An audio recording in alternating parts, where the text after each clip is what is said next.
Welcome to Anupama hospital. आज हम लोग बात करेंगे डायबिटीज़ के बारे में कि आखिर एलोपैथिक सिस्टम जिसके बारे में आप लोग सभी जानते हैं पिछले 100 साल से सेम इलाज क्यों कर रहा है और वहाँ पर कहाँ पर एक फॉल्ट है जिसकी वजह से कि हर एक व्यक्ति लाइलाज है। आज हम लोग इसी पर बात करने जा रहे हैं। आप लोग सभी जानते हैं डायबिटीज़ के बारे में कि ये पेनक्रियाज की बीमारी है और ये इंसुलिन का कमी से होता है। तो हम लोग इसी के लिए इसका मॉडल लेके आए हैं। अब इस मॉडल में हम इसको हटाएंगे। लीवर, ये देखिए ये लीवर है, लीवर को हटाया और ये जो स्ट्रक्चर आप देख रहे हैं, ये जो स्ट्रक्चर देख रहे हैं ये पेनक्रियाज है। ये स्प्लीन से सटा हुआ रहता है और ये पेनक्रियाज है और इसी से इंसुलिन बनता है। इसी पेनक्रियाज में इंसुलिन बनता है। इसका beta cell, alpha cell, 2 cell होता है। बीटा सेल में से इंसुलिन बनता है जो इसका टेल ऑफ पेनक्रियाज, देखिए ये हेड है, ये जो है हेड है और ये टेल है। तो टेल ऑफ पेनक्रियाज में ज़्यादातर ये सेल पाया जाता है जो कि इंसुलिन बनाता है। आप लोगों को लाखों करोड़ों लोग को डायबिटीज़ है, लेकिन आप खुद सोचिए कि आपका डॉक्टर कभी भी ये बात जानने की कोशिश किया कि आपके पेनक्रियाज का क्या स्थिति है। जैसे कि पेनक्रियाज का बहुत सारा जांच हो सकता है, जैसे कि पेनक्रियाज का अल्ट्रासाउंड हो सकता है, पेनक्रियाज का सीटी स्कैन हो सकता है, पेनक्रियाज का एमआरआई हो सकता है, ये सब हो सकता है। ये सब टेस्ट क्या आपने कभी कराया? कभी आपने ये बात जानने की कोशिश की कि इंसुलिन का लेवल जो आपका आ रहा है ब्लड में है वो एडिक्वेट है कि नहीं? आप जो भी उपाय कर रहे हैं, जो भी आपका डॉक्टर उपाय कर रहा है, वो क्या कर रहा है? वो आपको इंसुलिन दे रहा है या नहीं तो कोई दवाई दे रहा है जो इंसुलिन की मात्रा बॉडी में बढ़ा रहा है, जैसे ग्लिमेप्राइड, जैसे कि सीटाग्लिप्टिन और बहुत सारा दवाई, जैसे उसको सल्फोनाइल यूरिया कहते हैं। सल्फोनाइल यूरिया एक ग्रुप ऑफ दवाई है जो कि इंसुलिन की मात्रा को ब्लड में बढ़ाता है, इसके प्रोडक्शन और सिंथेसिस को एनहांस करता है। तो क्या आपने कभी वो जांच करा के देखा आपके ब्लड में कि आपका इंसुलिन लेवल क्या है? दूसरा वजह बताया जाता है कि इंसुलिन रेसिस्टेंस, कि भाई इंसुलिन की मात्रा ब्लड में है लेकिन वो काम नहीं कर रहा है, बॉडी उससे रेसिस्ट कर गया है। तो क्या आपके डॉक्टर ने कभी इंसुलिन रेसिस्टेंस की जांच कराई है? इंसुलिन रेसिस्टेंस यदि बॉडी में है तो इंसुलिन रेसिस्टेंस कितना है, या नहीं तो इंसुलिन रेसिस्टेंस के बारे में इतना डिटेल्स में अलग अलग बुक्स में लिखा हुआ है।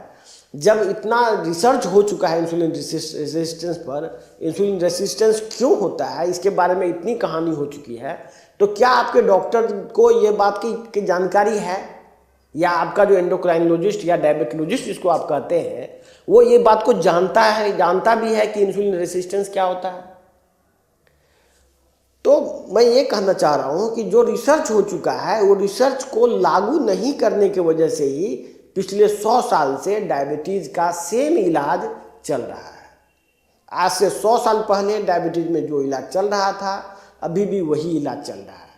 बहुत सारे साइंटिस्ट बीच बीच में मेरे जैसे डायबिटीज़ का नया उपचार लेके आते हैं, लेकिन क्योंकि उसका मार्केटिंग उतना बड़ा नहीं होता है जितना कि एलोपैथिक का है, तो वो फिर धीरे धीरे करके उस आदमी तक ही वो सीमित रह जाता है।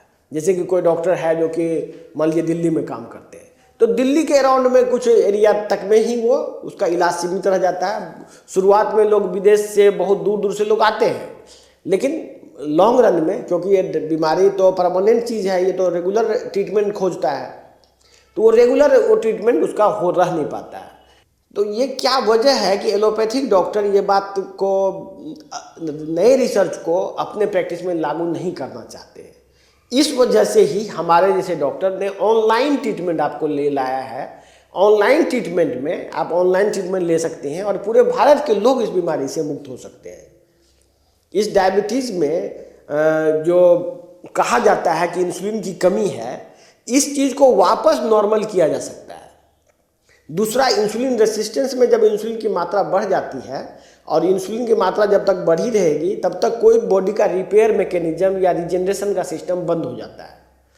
तो वैसे कंडीशन में नया रिसर्च कहता है कि इंसुलिन की मात्रा को ब्लड में घटाया जाना चाहिए, जिससे कि बॉडी का बाकी ऑर्गन जो फेल हो चुका है या फेल होने के प्रक्रिया में है वो ठीक हो, रिवर्स हो सके। जैसे क्रिएटिनिन यदि आपका बढ़ा हुआ है तो वापस क्रिएटिनिन नॉर्मल हो सकता है।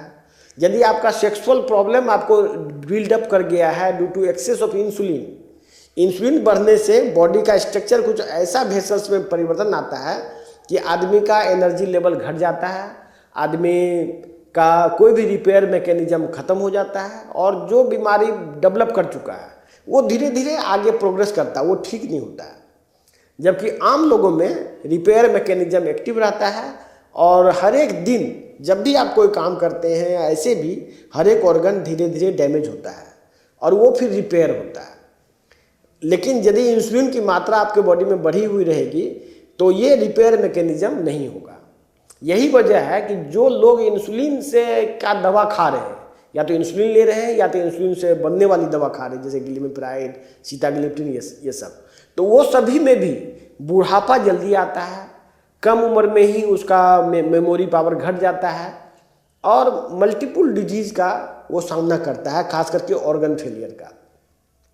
तो यदि आप हमारे संस्था में आप चाहते हैं कि डायबिटीज़ का लेटेस्ट रिसर्च, लेटेस्ट जो भी रिसर्च कहता है उसका ट्रीटमेंट हम लें, जिसमें कि आपका डायबिटीज़ वापस नॉर्मल होने की संभावना रहती है और प्लस आपका ऑर्गन जो खराब हो चुका है, आपका जो एनर्जी लेवल लो हो चुका है, उसको वापस नॉर्मल करना चाहते हैं, तो आप हमारे संपर्क नंबर में कॉल करके ऑनलाइन ट्रीटमेंट भी ले सकते हैं। यह आप लोगों के लिए खुशखबरी की बात है कि ये डायबिटीज़ का जो लेटेस्ट ट्रीटमेंट है इसका आप लाभ लीजिए।